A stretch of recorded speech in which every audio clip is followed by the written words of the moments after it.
सफेद चादर ओढ़े वो बहुत घबराई सी बंद रिक्शे में बैठी उंगलियां चटका रही थी। हालांकि उसके साथ स्कूल जाने वाले बच्चे उसके इर्द गिर्द बैठे थे, मगर रिक्शे के अंदर लगे शीशे से खुद पर उठती थोड़ी थोड़ी देर बाद अजीब सी गंदी निगाह से वो अजीब सी उलझन का शिकार थी।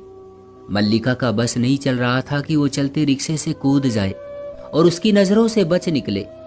खैर वो स्कूल पहुंच चुकी थी। मल्लिका जल्दी से रिक्शे से उतरी और जल्दी जल्दी बच्चों को नीचे उतारा। बच्चे तो स्कूल के अंदर भाग गए। वो भी तेजी से मुड़ी ही थी कि बेड़ा गर्क हो कांधों पर डाली उस चादर में लगे हुक्का जो बुरी तरह रिक्शे में फंस चुका था। रिक्शा वाला फुर्ती से रिक्शे से उतरकर उसकी तरफ आया। वो जो चादर खींच रही थी उसके करीब आने पर मल्लिका उछलकर एक साइड हुई। मैडम जी, मैं निकालता हूँ। ये कहते ही अपना हाथ मल्लिका के चादर पकड़े हाथ पर रखने लगा था, मगर मल्लिका ने फुर्ती से अपना हाथ पीछे खींच लिया। मुझसे इतना डरे नहीं मैडम जी। जो हाथ आज मेरे छूने के डर से पीछे खींच रही हो वो तो मैं हमेशा के लिए थामना चाहता हूँ। और हाथ तो क्या, मैं तो जाने कहाँ कहाँ से। खैर जाने दे मैडम, बस इतना याद रखना कि आप सिर्फ और सिर्फ मेरी हैं। रितेश ने उसे गहरी निगाह से सर से पांव तक देखा। मल्लिका भी सर से पांव तक सुलग उठी थी। क्या क्या मतलब है तुम्हारा? लहजा हालांकि सख्त रखा, जानती थी बहुत बड़ी गलती हो गई थी उससे, जो बस्ती के सबसे नीच गुंडे मवाली इंसान को अपना रिक्शा वाला लगवा बैठी थी। मगर उसे पहले हकीकत भी कब मालूम थी और अब इस मनहूस घड़ी को पछता रही थी। मतलब बहुत सीधा है मैडम, मेरे दिल की मलिका हैं आप। मैं आपसे शादी करना चाहता हूँ। उसने एक अदा से पान से लाल हुए दांत निकाले। तुम्हें कोई बहुत बड़ी गलतफहमी हुई है और बेहतर यही है कि जल्द से जल्द तुम इसे अपने इस गंदे दिमाग से निकाल दो। और तुम्हारी जानकारी के लिए बता दूं कि मैं बचपन से अपने बाबा के दोस्त के बेटे से बंधी हुई हूँ। मेरा रिश्ता हो चुका है और अगले महीने हमारी शादी भी होने वाली है। तो जितना मुझसे दूर और अपनी औकात में रहोगे तुम्हारे लिए उतना ही बेहतर है। मल्लिका ने अपने दिल की भड़ास निकाली थी। वो चादर खींचकर अंदर जाने लगी जब पीछे से उसके गंदे दिमाग में फंसी हुई सोच की आवाज सुनाई दी। तो फिर ठीक है मैडम जी, शादी तो आपकी मुझसे ही होगी। अगर ये जिद है तो जिद सही। और आप अब मुझे जानती नहीं, जिस चीज को रितेश अपनी जिद बना ले उसे हासिल करके ही छोड़ता है। जब आपके जिस्म पर मेरे नाम की मोहर लगेगी तब तो कोई भी मुंह नहीं लगाएगा आपको। तो आखिर मेरे पास ही आना होगा आपको। अगर मेरी ना हुई तो मैं आपको किसी और के काबिल भी नहीं छोड़ूंगा। मैडम जी, पूरे जमाने में रुसवा कर दूंगा। वो पीछे से पुकारा था।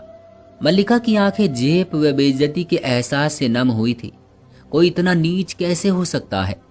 वो जिसने खुद को बचपन से किसी की अमानत समझकर खुद को बचा कर रखा था, अब यूं अपने लिए गंदगी और दहशत भरे गंदे शब्द सुनना दिल फाड़ देने वाले थे। मगर उस नीच इंसान को जवाब देना भी जरूरी था। तभी पीछे मुड़े बगैर सिर्फ एक जुमले में उसे जवाब दिया, और वो ईश्वर जिसे चाहता है इज्जत देता है और जिसे चाहता है बेइज्जत करता है। वो बेतहाशा रोती हुई स्कूल के अंदर आई थी। खस्ता हाल गरीब बस्ती में नारायण की वो तीसरी औलाद थी और ऊपर वाले ने नारायण जैसे ईमानदार, खुददार, बेहद शरीफ इंसान को 5 बेटियां दी थी। काश ऊपर वाला गरीब को अगर बेटियां देता तो उनका जीने का सामान, खान पान आसमान से उसकी 4 दीवारी के आंगन में ही उतार दिया करता। यूं उनको हलाल रोजी रोटी की तलाश में घर की दहलीज से बाहर कदम ना रखना पड़ता। उसकी बेटियां अपने मजदूर ईमानदार बाप का सहारा बनना चाहती थी। बड़ी बहनों को तो आज तक जरूरत ना हो सकी बाप के सामने अपना मुद्दा बयान करने की, मगर हुस्न रखने वाली मल्लिका कुछ ज्यादा ही लाडली थी नारायण साहब की। तभी बीए के बाद बाबा से अपनी बात मनवा कर एक स्कूल में पढ़ाने लगी थी। वो बाप का सहारा बनना चाहती थी, मगर कहाँ। ये दुनिया बाहर निकली बच्चियों को आंखें दिखाती है, जिंदगी उन पर तंग कर दी जाती है। कब बनने देती है किसी बेटी को उसके बाप का सहारा। वो चाहती थी घर की गाड़ी चलाने में कुछ तो मदद कर सके। वो स्कूल पढ़ाती रहे। उसी बीच बड़ी 2 बहनों की शादी सादगी से शरीफ लोगों में हो चुकी थी। कुछ समय तो सुकून रहा, मगर पिछले रिक्शे वाले अंकल का जब एक्सीडेंट हुआ तो उसने अपने दोस्त के बेटे से मदद ली और उसे कुछ वक्त के लिए रिक्शे की जिम्मेदारी सौंप दी। और यहीं से मल्लिका की जिंदगी में एक कहर शामिल हुआ, मगर वो खामोश रही। अगर नारायण साहब को जरा सी भी भनक पड़ जाती तो वो उसे घर बैठा देते। और अब ऐन जब स्कूल की तरफ से उसकी शादी की वजह से, स्कूल छोड़ने पर मिलने वाले बोनस की वजह से वो तय वक्त तक स्कूल छोड़ना नहीं चाहती थी, मगर आज हर हद पार हो चुकी थी कि वो इतनी गिरी हुई धमकियों पर उतर आया था। तभी उसने प्रिंसिपल से बात की और सारी सच्चाई बता दी। शुक्र था कि वो भी शरीफ इंसान था। मल्लिका को बोनस देकर उसी दिन स्कूल से विदाई दे दी। मैं काफी दिन से इस मौके की तलाश में था और वो दिन आज ही आन पहुंचा है। नारायण काम के सिलसिले में शहर से बाहर गया है। वो माँ बेटियां घर में अकेली होंगी तो तुम लोगों को पता है ना क्या करना है। रितेश अपनी उंगलियों में पिस्तौल घुमाता इंतहाई नीच और शैतानी अंदाज में बोला। बस्ती के सब बड़े रितेश की बैठक में जमा थे। उन सब के सामने 500-500 के नोटों की एक एक गड्डी पड़ी थी, जिसे देखकर वो राल टपका रहे थे। वो रितेश की कोई मदद तो नहीं करना चाहते थे, मगर नोटों को देखकर उनका इरादा बदल गया और सोचा कि क्यों ना उसका साथ देकर वो नोटों की गड्डियां ही हासिल की जाए। तभी उन्होंने उसकी हाँ में हाँ मिलाई और वो लोग एक घिनौने जुर्म पाप के लिए वहां से उठे थे। आधी रात को 2 बजे रितेश का साथ वालों के घर से, जो उस काम में रितेश का साथ दे रहे थे, आसानी से दीवार फलांकर मल्लिका के घर दाखिल हुआ था। चारों तरफ खामोशी थी। बड़ी मक्कारी से बैठक का दरवाजा खोला, बरामदे में सोई मल्लिका के करीब आया। कुछ अजीब सा महसूस होने पर मल्लिका ने फट से आंखें खोल दी। अपने सिरहाने उस शैतान जैसे इंसान को चेहरे पर धूर्ततापूर्ण मुस्कुराहट लिए खड़ा देखकर मल्लिका की रूह कांप गई थी। तभी चिल्लाने को मुंह खोला ही था, मगर रितेश ने बहुत तेजी से उसका मुंह दबोचे, बहुत फुर्ती से उसे घसीटकर बैठक में लाकर अंदर से दरवाजा लॉक कर चुका था। तभी मोहल्ले के लोगों ने बाहर से उनका दरवाजा धड़धड़ाया था। माँ और बहनें हड़बड़ाकर उठ बैठी। मोहल्ले वाले दरवाजा तोड़कर अंदर दाखिल हो चुके थे। ये देखो, ये कोठा खोल रखा है माँ बेटियों ने। मोहल्ले में गंदगी फैला रखी है, पूरा मोहल्ला गंदा कर रखा है। अरे कोई कहने सुनने वाला है इन तवायफों को कि नहीं? मोहल्ले का एक टांगों से अपाहिज आदमी चिल्लाया था। तभी प्लान के मुताबिक बैठक का दरवाजा खोलकर रितेश भाग खड़ा हुआ था। अरे ये देखो, पकड़ो इस रितेश को, जल्दी पकड़ो। जब रंगे हाथों पकड़ा जा रहा है तो भाग रहा है। और देखो किसके साथ रंगरलियां मना रहा था, किसके साथ मुंह काला कर रहा था। बाहर लाओ इस राजकुमारी को, इसकी आग तो हम ठंडी करते हैं। मोहल्ले के कुछ नीच लोग कुत्तों की तरह आधी रात को उनके आंगन में खड़े होकर भौंकते, कमजोर औरतों पर अपनी मर्दानगी दिखा रहे थे। मल्लिका बगैर दुपट्टे के बैठक से निकलकर फूट फूट कर रोती माँ के सीने से लगी थी। सुगना जी ने अपनी पाकीज़ा दामन बेटी की यह हालत देखी तो दिल किया, खून के आंसू रोए। शुक्र के उसकी इज्जत सुरक्षित थी। परमात्मा के इंसाफ को बड़ी शिद्दत से पुकारा था। उस वक्त अगर वो कमजोर थी, मगर वो नीली छत वाला तो देख रहा था ना, जो इस पूरे संसार का मालिक है। माँ बेटियां बेतहाशा रो रही थी। सुगना मल्लिका की माँ सबके सामने हाथ जोड़ रही थी कि हम पर रहम खाओ, मत बनाओ हमारा तमाशा। मगर वो जाने क्या क्या शब्द बक रहे थे, ये जाने बगैर कि ये इस तरह की बातें फैलाना, किसी मासूम पर तोहमत बांधना कितना बड़ा पाप और जुर्म है। कहते हैं बेगुनाह लोगों पर इल्जाम लगाना आसमानों से ज्यादा बोझिल है, यानी बहुत बड़ा जुर्म है। अरे शर्म हया बेच खाई माँ बेटियों ने। सरेआम वैश्याओं का अड्डा बना रखा है अपने घर को। मुंह काला करो इन माँ बेटियों का। मोहल्ले का वही अपाहिज चिल्ला रहा था, साथ ललचाई निगाहों से खूबसूरत सुगना जी को भी देख रहा था। ये वो बंदा था जिसके बारे में मशहूर था कि हर वक्त ईश्वर की भक्ति में लीन रहता है।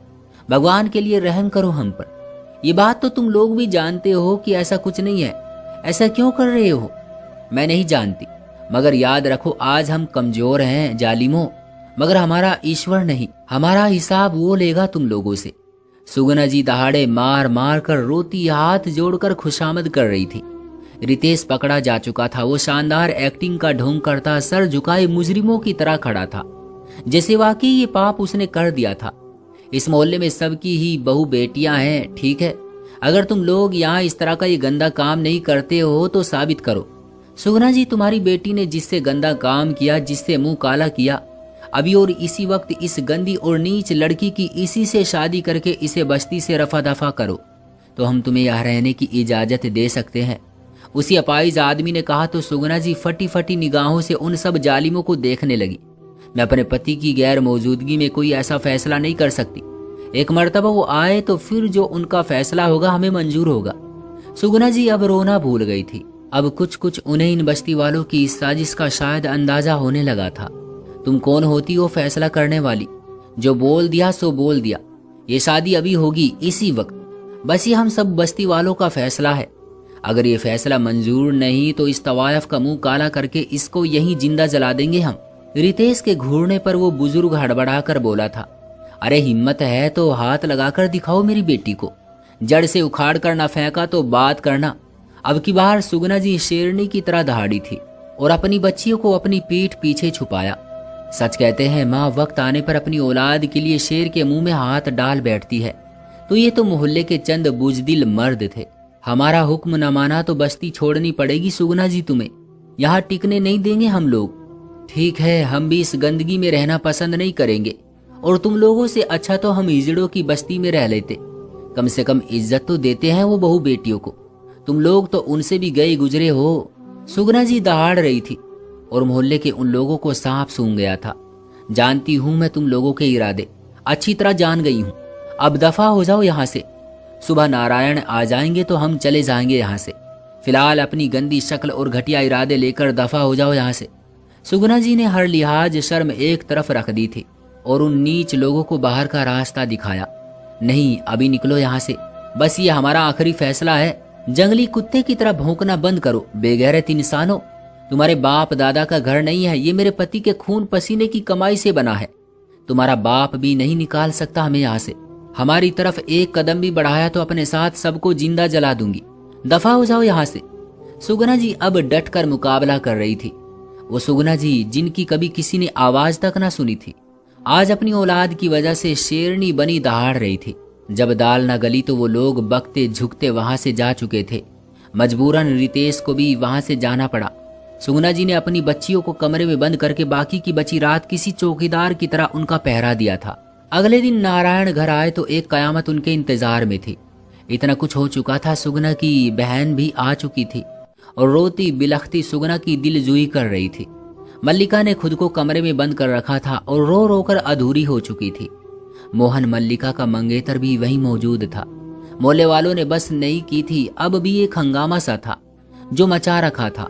पूरी बस्ती में तमाशा लगा रखा था। मगर वो कहते हैं ना कि बेशक इज्जत देना और बर्बादी देना उस नीली छतरी वाले के हाथ में है। मोहन को मल्लिका पर पूरा एतबार था। उसे मालूम था कि ये किसी साजिश के तहत मल्लिका पर इल्जाम लगाया गया था। मोहन ने पूरे मोहल्ले के सामने मल्लिका से शादी करके उसे अपना नाम इज्जत मान दिया था और उसी वक्त विदा करके अपने साथ भी ले गया। वो बेचैन सी बेड पर बैठी अपनी उंगलियां चटका रही थी। जब मोहन मुस्कुराता कमरे में दाखिल हुआ, मल्लिका ने रुख बदला। मोहन उसकी बेचैनी नोट कर चुका था। एक सर्द सी आह भरता उसके सामने बैठा। मल्लिका ने अटकती हुई आवाज में कहा, मोहन, मैं आपको सब बताती हूँ कि हुआ क्या था उस दिन। कुछ मत बोलो। उसके गुलाबी लबों पर अपनी उंगली रखी। उसकी सूझी सुर्ख आंखें जान न्यौछावर करने वाली निगाहों से देखी। मुझे कुछ नहीं सुनना है मल्लिका। बस मुझे पता है तो सिर्फ इतना कि वो मल्लिका जो बचपन से मेरी मंगेतर, मेरा इश्क होने के बावजूद, मुझसे बेतहाशा मोहब्बत करने के बावजूद, अपनी शर्मो हया का पास रखते हुए कभी मुझसे फ्री नहीं हुई, तो किसी और से क्या होगी। वैसे भी मुझे तुम्हारी पवित्रता और पवित्र दामन पर रत्ती बराबर भी शक नहीं, न कभी हो सकता है। इसलिए सारी उल्टी सीधी सोचें अपने मन से निकाल दो और फिलहाल इस नाचीज बचपन के अपने आशिक पर तवज्जो दो जो तुमको पाने के लिए कब से मरा जा रहा है। बड़ी गंभीरता से कहते आखिर में वो पटरी से उतरते बेहद शरारती से अंदाज में बोला तो मल्लिका को खुद में सिमटने पर मजबूर कर दिया। प्लीज मोहन, मुझे परेशान मत करे ना। वो हल्का सा हंसती मगर बेहद आसूदगी से मोहन के सीने में मुंह देकर जैसे छुप सी गई। मोहन ने भी सुकून से मुस्कुराते उस कमजोर से वजूद को खुद में समेट लिया। कुछ दिनों के बाद ही नारायण ने वो बस्ती छोड़कर दूसरे शहर में अपनी अलग और नई दुनिया बसा ली थी। वक्त की करनी जो जैसा करता है वैसा ही भरता है। वो रितेश जो कभी पुलिस की पकड़ में ना आया था, एक पुलिस मुकाबले में दर्दनाक मौत मारा गया था। बात दरअसल ये है कि किसी को किसी पर भी इल्जाम लगाने से परहेज करना चाहिए। अगर किसी ने किसी पर इल्जाम लगा दिया तो ये कोई मामूली बात नहीं है। उसकी वजह से मरने के बाद बड़ी मुसीबत खड़ी हो जाएगी। वो ईश्वर किए की सजा जरूर देता है। रही बस्ती वालों की बात, अभी कुछ ही दिन गुजरे थे कि ऐसा कोई भी घर नहीं था जिसके साथ बुरा ना हुआ हो। किसी का बच्चा छत से गिरकर मरा तो किसी को लकवा मार गया, कोई कर्ज के पहाड़ तले दबा तो किसी के घर में खुद ब खुद आग लग गई। इंसान बदला तो अपने हर कर्म का पूरा चुकाता ही है, मगर समझता नहीं या समझने की कोशिश नहीं करता। मगर बस्ती वाले जल्द समझ गए थे। तभी नारायण को ढूंढ ढूंढ कर उसके पूरे खानदान से माफी भी मांगी गई थी। काश कहीं ये नासमझ इंसान बुरा करने से पहले ही उसके आने वाले अंजाम के खौफ से उसे करने से बाज आ जाए। ऊपर वाला हम सबको सही रास्ते पर चलाए। दोस्तों, क्या ख्याल है आपका इस कहानी के बारे में? कमेंट बॉक्स में हमें जरूर बताएं। वीडियो को लाइक करके चैनल को सब्सक्राइब कर लीजिएगा ताकि आने वाली वीडियो आपको तुरंत मिले। मुझे दीजिए अगली वीडियो तक इजाजत। तब तक के लिए धन्यवाद।